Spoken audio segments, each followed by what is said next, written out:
اعوذ باللہ من الشیطان الرجیم یا ایہا الذین آمنوا ان تتقوا اللہ یجعل لکم فرقانا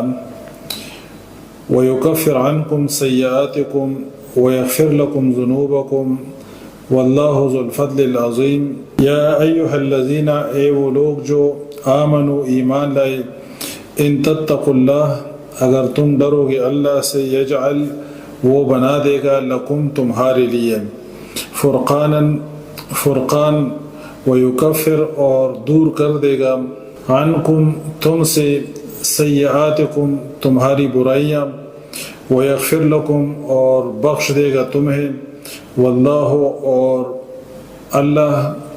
ذو الفضل العظیم، فضل والا بڑا۔ اس آیت میں تقوی کے فائدے بیان کیے گئے ہیں کہ اے ایمان والو، اگر تم تقوی اختیار کرو، اگر تم اللہ سے ڈرو گے تو اللہ تمہارے لیے بنا دے گا فرقان، یعنی وہ چیز جس سے آپ حق اور باطل میں فیصلہ کر سکیں گے، یا فرقان کا معنی فتح اور نصرت سے بھی کیا گیا ہے، اور اللہ تعالیٰ تم سے تمہاری برائیاں دور کر دے گا اور تمہیں بخش دے گا۔